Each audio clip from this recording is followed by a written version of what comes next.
Friends, ನಾನು chicken ಮಾಡ್ತಾಯಿದ್ದೀನಿ ಇವಾಗ. ಅಂದರೆ ಆಗಲೇ ಹೇಳಿದ್ನಲ್ಲ, ಸೊ ಎಲ್ಲ ಮಸಾಲೆಯನ್ನೆಲ್ಲ ರುಬ್ಬಿದ್ದೀನಿ. ಸೊ ನೋಡ್ಬೋದು ನೀವು, ಈ ಥರ ನುಣ್ಣಗೆ ರುಬ್ಕೋಬೇಕು.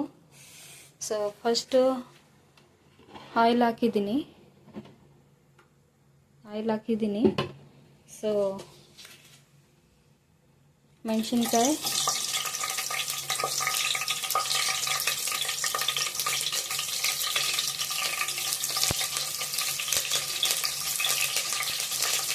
ಮಸಾಲೆ,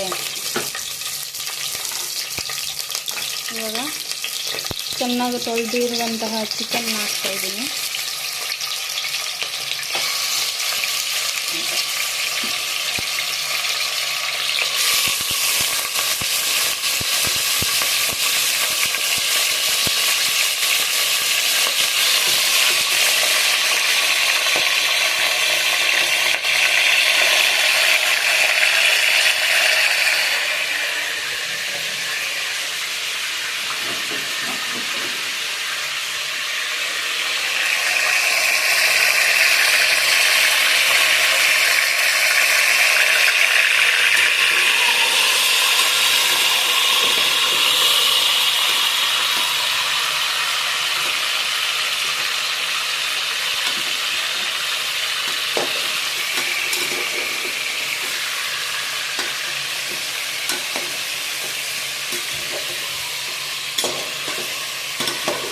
ಚೆನ್ನಾಗಿ ಹಸಿ ವಾಸನೆ ಹೋಗಬೇಕು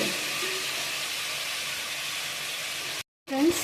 ಇವಾಗ ಅದಕ್ಕೆ ಸ್ವಲ್ಪ ಆಯಿಲ್ ಹಾಕಿ, ಸ್ವಲ್ಪ ಮೆಣಸಿನ್ಕಾಯಿ, ಒಂದು 4 ಮೆಣಸಿನ್ಕಾಯಿ, ಮತ್ತು ಮಸಾಲೆ ಎಲೆ, ಮತ್ತು ಚಿಕನ್ ಹಾಕ್ಕೊಂಡು ಚೆನ್ನಾಗಿ ಆಯಿಲಲ್ಲಿ ಫ್ರೈ ಮಾಡ್ತಾಯಿದ್ದೀನಿ, ಅಂದರೆ ಹಸಿ ವಾಸನೆ ಹೋಗೋದಂತ.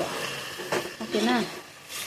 ಸೊ ಇವಾಗ ಅದಕ್ಕೆ ಟೊಮೊಟೊ ಪ್ಯೂರಿ ಹಾಕ್ತಾಯಿದ್ದೀನಿ.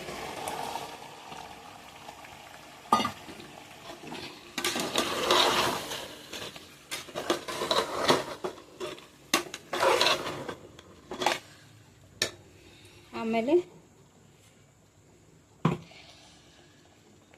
ರುಬ್ಬಿರುವಂತಹ ಮಸಾಲೆ,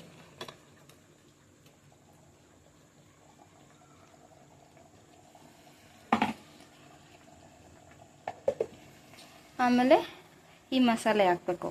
ಏನೇನು ಗೊತ್ತಾ? ಎಗ್ ಮಸಾಲ, ಚಿಕನ್ ಮಸಾಲ, ಅರಿಶಿಣ, ಚಿಲ್ಲಿ ಪೌಡರ್ ಮತ್ತು ಉಪ್ಪು, ಇದೆಲ್ಲ ಹಾಕ್ಬಿಟ್ಟು, ಧನಿಯಾ ಪೌಡರ್ ಲಾಸ್ಟ್ಗೆ ಹಾಕ್ಬೇಕು, ಮತ್ತು ಗರಂ ಮಸಾಲ ಹಾಕ್ಬೇಕು, 1 ಸ್ಪೂನ್ ಅದು. ಸೊ ಚೆನ್ನಾಗಿ ಹಸಿ ವಾಸನೆ ಇದು ಹೋಗಬೇಕು. ಹೋಗಿದಾದ್ಮೇಲೆ ಎಲ್ಲ ಇಲ್ಲಿರುವಂತಹ ಮಸಾಲೆ ಎಲ್ಲ ಹಾಕ್ಬಿಟ್ಟು, ಸೊ 1 ವಿಸಿಲ್ ಆಗಲಿ 2 ವಿಸಿಲ್ ಆಗಲಿ ಕೊಟ್ಟರೆ ಚಿಕನ್ ರೆಡಿ ಆಗುತ್ತೆ.